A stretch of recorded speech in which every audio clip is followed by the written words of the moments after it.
was an Irish priest in the Roman Catholic Church by the name of Father Tommy Lane. And he teaches at Mount St. Mary Seminary in Emmitsburg, Maryland. And he tells of a brief exchange that he had one time. He was attending a retreat, actually, back home in Ireland. And he said, once when I was on the retreat in the monastery in Ireland, I greeted one of the monks asking, "How are you, Father?" To which he replied that there's still a bit of the devil in me. He said, at first I thought this was a rather odd response until I thought about it. He says, you know, it really does express the truth about all of us, that there really is still a bit of the devil that remains in us. You know, brothers and sisters, when I contemplate my own blunders, and my own pig-headedness, and my own stupidity, I see that there really is a bit of the devil in me, for sure. I would venture a guess that there's probably a bit of the devil truly in all of us.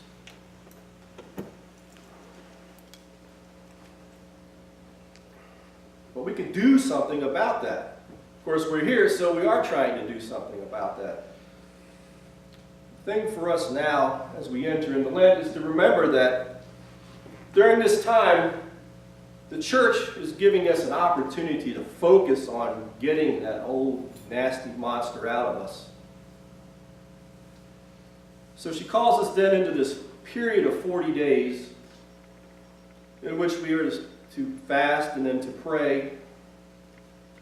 Of course, then to immerse ourselves in scriptures and to start engaging in some charitable works.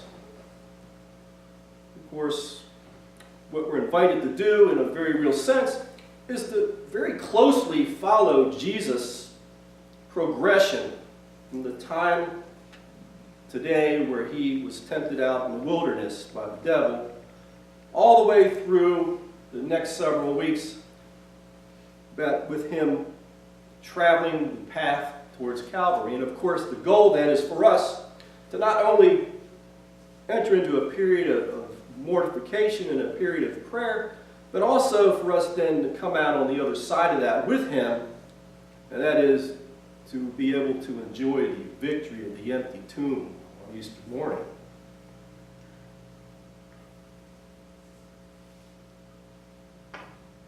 So when we undertake our Lenten exercises in the next several weeks, we should keep in mind that one of the main goals that we are really trying to attain is the fact that we're trying to put some distance between us and all the sinful living that we've done in the past.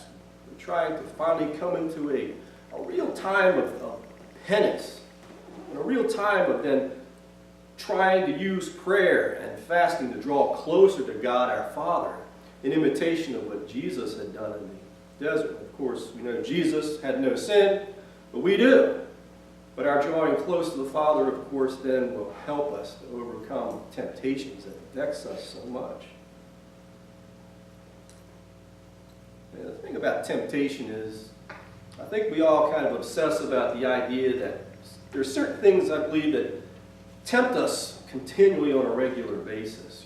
Just some things, like a cat with catnip that we just can't seem to quite let go. And I think we can obsess over that and think because we're constantly tempted this way that we're horrible, horrible, horrible people. And indeed, we do have to keep in mind that temptation can make seemingly dangerous things seem quite irresistible.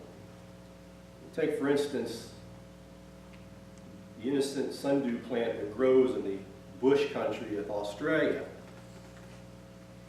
According to an article found in the December 11th, 1992 edition of Our Daily Bread,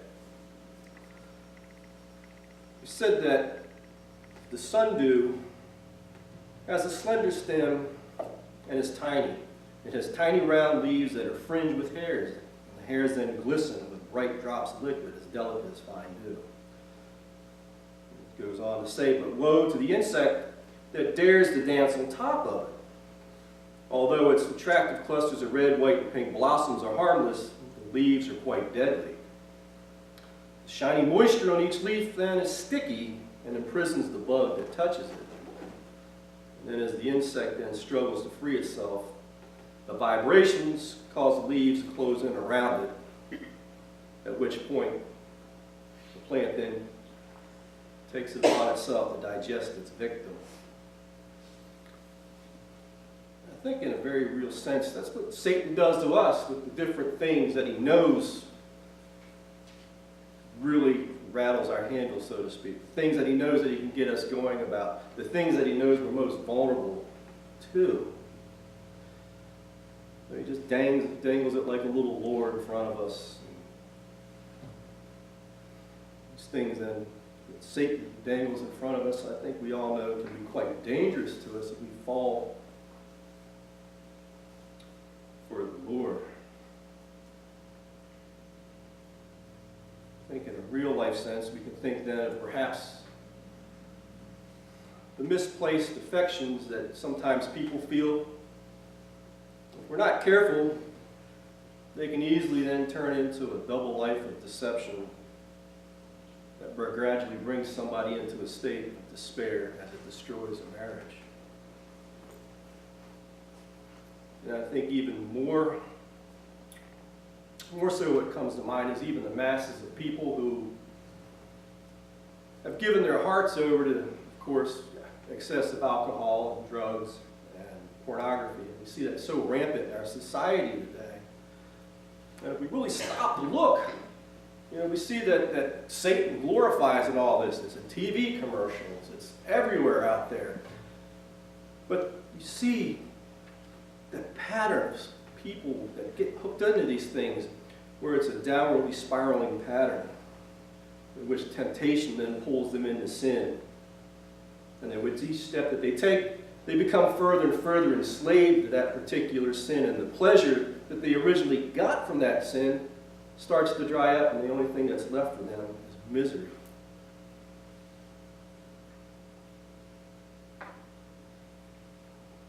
And I think all of us, when we've gotten caught in the trap of jumping at the temptations and falling into sin, I think all of us can pretty much agree that the consequences can be overwhelming. That we have guilt-ridden consciences that we suffer from. Of course, then there's the mental anguish that comes from all of that. And then there's the emotional, spiritual, and even physical sickness that can result in personal pain, disappointment with ourselves, and then worst of all is realization that we've fallen far short of the goodness that God desires for all of us in our lives.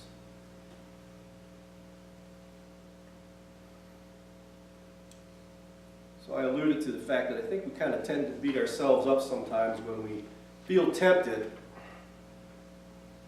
But we have to remember that there's a difference between temptation and the sin.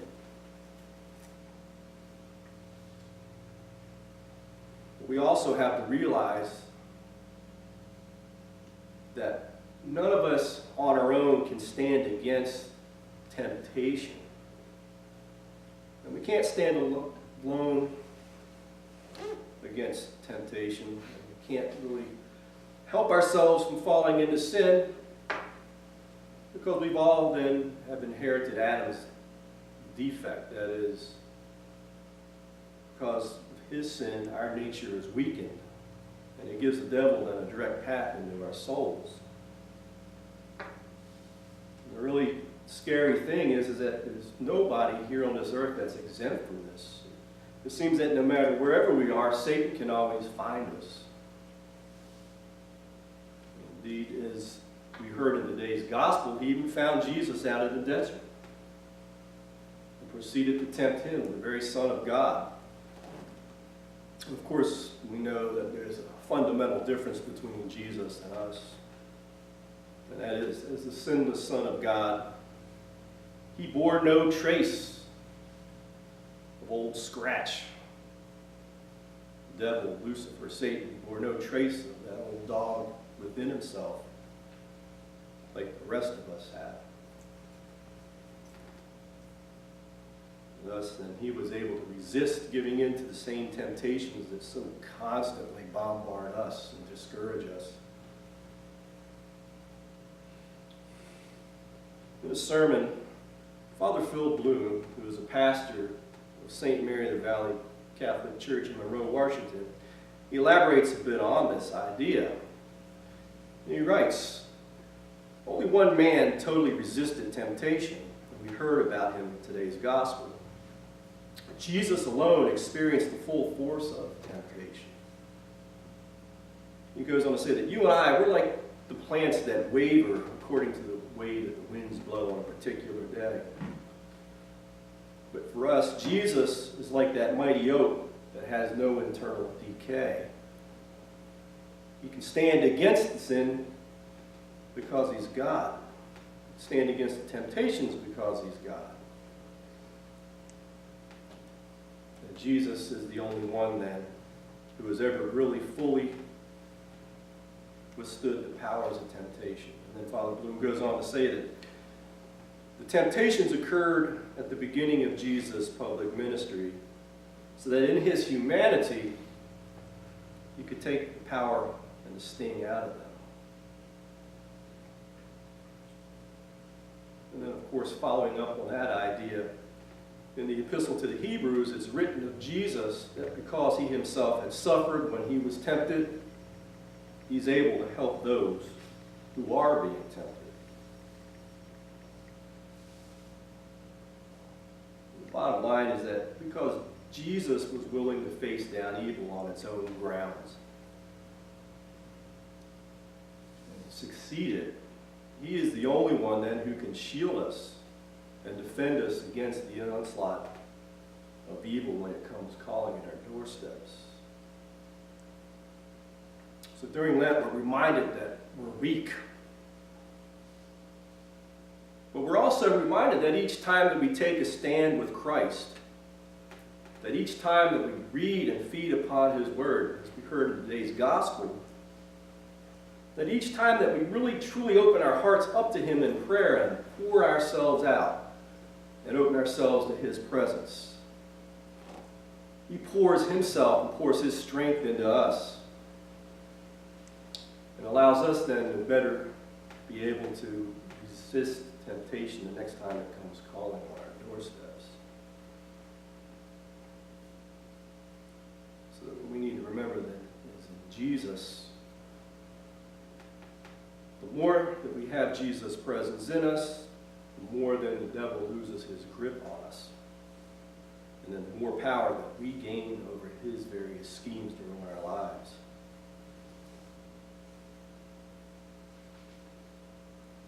So this Lent, and beyond actually, we do well then to remember that when we follow Jesus, we follow him no matter what. And we may follow him even through some very dark times. We may follow him through some periods where we feel most desperate. And those times we feel perhaps even completely helpless. And we may at that point even feel that perhaps there's no hope. And I think what we need to draw out of all of this is that even in those really dark, down times, that's when the opportunity to let hope take root in us is at its greatest. Let's give you a real quick example. Take, for example, a person who perhaps has fallen off of a boat. He's drowning. Somebody throws him a life buoy. Of course, the person thinks of himself as a strong swimmer, so he pushes the buoy away. Of course, then the waves wash over him, and he goes under 3, 4, 5, 6 times, and he's floundering. And at that point, perhaps then he might decide to reconcile himself to the fact that he's not invincible, set down his pride, and grab that one thing, that life buoy that can actually save his life. And that's what Jesus does for us.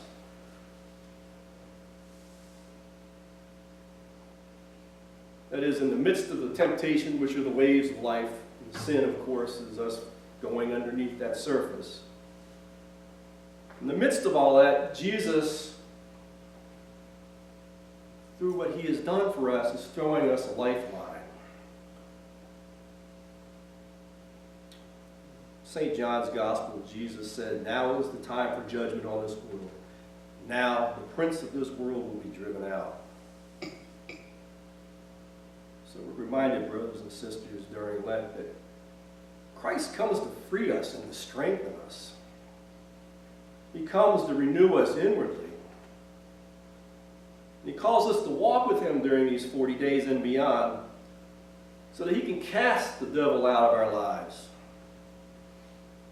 so that we can finally be free of our bondage to the evil one. And he reminds us that we only need to grab on to the lifeline that he throws us. Amen. Remember the words of our Lord Jesus, how he said it is more blessed to give than to receive.